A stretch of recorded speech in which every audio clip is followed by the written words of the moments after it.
मित्रों, क्या आप स्वयं को एक पापी मानते हैं? नहीं, ये आवश्यक नहीं कि बड़े बड़े अपराध करके ही आप पापी कहलाएंगे। ऐसे बहुत से छोटे छोटे कृत्य भी होते हैं जिन्हें जाने अनजाने में आप कर बैठते हैं और उन्हें करके पापियों की श्रेणी में आ जाते हैं। ऐसे में यदि आप ये चाहें कि आपको मोक्ष की प्राप्ति हो तो ये बिल्कुल भी गलत नहीं है। लेकिन मित्रों, ये जान लें कि इस कलयुग के काल में मोक्ष प्राप्त करना संभव तो है, लेकिन इतना आसान नहीं। आज की हमारी ये वीडियो इसी विषय पर है कि पापी व्यक्ति को मोक्ष की प्राप्ति कैसे होती है। नमस्कार और स्वागत है आपका द डिवाइन टेल्स पर एक बार फिर। मित्रों, कलयुग में जब पाप ने चारों ओर अपना साम्राज्य स्थापित कर लिया है, ऐसे में आपकी मोक्ष प्राप्ति की इच्छा एकदम स्वाभाविक है, परंतु इच्छा करने से कुछ नहीं होता। अगर हम नजर दौड़ाएं तो हमारे हिंदू धर्म ग्रंथों में ही ऐसे कई समाधान मिलते हैं जिन्हें आजमाकर पापी से पापी व्यक्ति भी मोक्ष को प्राप्त हो सकता है। लेकिन उससे पहले आपको ये समझना होगा कि मोक्ष होता क्या है। मित्रों, अधिकांश लोग मोक्ष शब्द सुनते ही उसका अर्थ मृत्यु से जोड़ देते हैं, परंतु मोक्ष किसी को भी मृत्यु के बाद नहीं मिलता, अपितु मोक्ष एक जीवन मुक्त दशा है। यह वह दशा है जिसमें मनुष्य जीवन मुक्त अर्थात संसार में रहते हुए हर कर्म करते हुए ईश्वर के उस निराकार और निरंजन रूप में निष्ठ रहता है। मोक्ष एक ऐसी अवस्था है जिसमें मनुष्य जन्म मरण के इस चक्कर से आजाद हो चुका होता है। मोक्ष का अर्थ मृत्यु के बाद केवल आत्मा की शांति नहीं, बल्कि आपके जीवन प्रयत्न किए पापों की क्षमा है, जिसके लिए मनुष्य को बहुत से त्याग और बलिदानों का सामना करना पड़ता है। और इनमें से कुछ का वर्णन हमें गरुड़ पुराण में भी मिलता है। मोक्ष पाने का तरीका गरुड़ पुराण में बताया गया है कि जो व्यक्ति मरते समय अपने मन में देह और माया से आसक्ति रखता है, उसे कभी भी मोक्ष की प्राप्ति नहीं हो सकती। इसके लिए मरते समय सांसारिक चीजों से मन को दूरी रखना जरूरी है। और यदि मोक्ष चाहिए तो मृत्यु के अंतिम समय में ओम का जाप करना सर्वोत्तम बताया गया है। ओम साक्षात परब्रह्म का प्रतीक है और ओम का जाप मोक्षदायक माना गया है। मोक्ष के लिए भगवान की शरण ग्रहण करना आवश्यक है। भगवान राम श्री रामचरितमानस में बताते हैं कि जैसे ही जीव उनके सम्मुख होता है, वे उसके करोड़ों जन्मों के पापों को भी माफ कर देते हैं।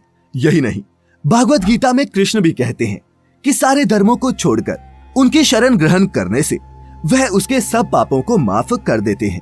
कृष्ण कहते हैं कि कोई कितना भी बड़ा पापी हो, यदि वो कृष्ण की भक्ति करता है तो उसे साधु ही मानना चाहिए। और मित्रों, यह बात गीता के अध्याय 18 के 56वें श्लोक से साफ है, जिसमें भगवान कहते हैं कि उनकी पराभक्ति से भगवान क्या है, जो है जितने हैं, उसकी तत्व से जानकारी हो जाती है और उन्हें जानने के प्रभाव से ही वह भक्त उनमें प्रविष्ट हो जाता है। इस प्रकार भक्ति से मोक्ष मिलने की बात हमारे धर्म ग्रंथों में प्रमुखता से मिलती है। इसके अतिरिक्त ज्ञान से भी मोक्ष की प्राप्ति होती है।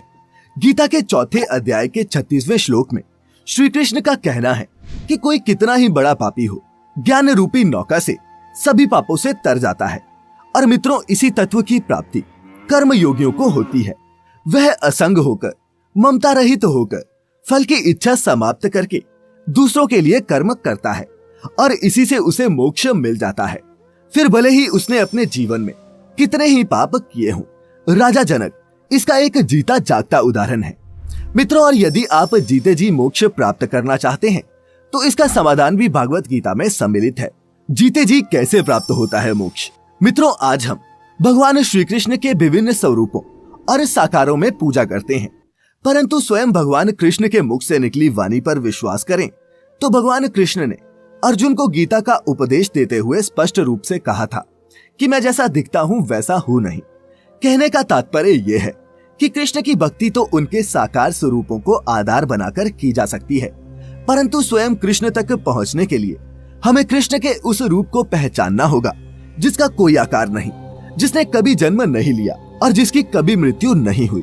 कृष्ण के गीता उपदेश के बाद जिसने उनके इस उपदेश को अंगीकार किया, उन सभी ने कृष्ण का वह मूल रूप जाना और संसार में रहते हुए जीते जी उस मोक्ष दशा को प्राप्त किया। इस उत्तम दशा की चाहत रखने वाले सिर्फ भारत से ही नहीं, पूरी दुनिया के लोग कृष्ण की शरण में आए और उन्हें आनंद का रसपान मिला। भगवान कृष्ण का संदेश। भगवान कृष्ण ने गीता में जो उपदेश या संदेश दिया है वह दुनिया के हर व्यक्ति को कृष्ण जैसा नहीं अपितु स्वयं कृष्ण बनने की 100% गारंटी देता है। साकार स्वरूप के अनुयायियों के लिए भले ही कृष्ण आज भी मुरली मोरपंखधारी कोई अवतारी पुरुष हो, परंतु कृष्ण की गीता के संदेश का अनुकरण करने वालों को कृष्ण ने अपने एक एक श्लोक के जरिए स्वयं कृष्ण बनने का मार्ग दिखाया है। जब महाभारत के युद्ध से पहले अपने सगे संबंधियों के मोह में आकंठ डूबे अर्जुन ने शस्त्र डाल दिए, तब कृष्ण ने अर्जुन से केवल इतना ही कहा, सभी धर्मों का त्याग कर एकमात्र मेरी शरण में आ जा, मैं तुझे हर पाप से मुक्त कर दूंगा। मुझ में ध्यान केंद्रित कर और मोह के चक्रव्यूह को तोड़ते हुए हर शत्रु का निसंकोच व निर्भय होकर सहारा दे। कृष्ण ने 5000 वर्ष पहले अर्जुन को ये उपदेश दिया जो आज की आपादापी जीवन शैली में अशांति का पर्याय बन चुके हर मनुष्य को शांति की ओर ले जाने में सक्षम है। मित्रों, यहाँ एक और महत्वपूर्ण बात है जो गौर करने लायक है कि कृष्ण ने अर्जुन को किसी तरह का संन्यास लेने को नहीं कहा। कृष्ण ने केवल शरणागत होने की बात कही जो अर्जुन को 18 अध्याय के बाद समझ में आई। आज का मानव यदि गीता के दूसरे ही अध्याय सांख्य योग को समझ ले तो उसे शेष 18 अध्याय पढ़ने की आवश्यकता ही नहीं पड़ेगी। वह कृष्ण ही है जो हर मनुष्य को धर्म, अर्थ और काम से जुड़े कर्म करते हुए जीते जी मुक्ति, मोक्ष या फिर जीवन मुक्त बनाकर साक्षात कृष्ण बनाने की 100% जमानत देते हैं। 700 श्लोकों की भागवत गीता का कुल मिलाकर सारे यही है कि पृथ्वी पर विचरण करने वाली 84 लाख योनियों में से 83,99,000 और 999 योनियों के पास कृष्ण यानी परमात्मा या फिर ईश्वर से एकाकार होने का विकल्प नहीं है। लेकिन इनमें से एकमात्र मनुष्य योनि ही ऐसी है जिसे कृष्ण परमात्मा को उसके मूल रूप में जानने और उसमें विलीन होकर मोक्ष दशा पाने का अवसर प्राप्त होता है। इसीलिए कृष्ण को जाने और इस तरह मोक्ष की अवस्था में पहुंचे। करते हैं आपको हमारी आज की ये वीडियो भी पसंद आई होगी। अगर आई हो तो नीचे कमेंट करके हमें जरूर बताएं। वीडियो को ज्यादा से ज्यादा लाइक और शेयर करें और ऐसी ही और भी धार्मिक और आध्यात्मिक जानकारियों के लिए हमारे YouTube channel the divine tales को सब्सक्राइब करें और लाइक करें हमारा Facebook page the divine tales Hindi. आज के लिए फिलहाल इतना ही, अब इजाजत दें।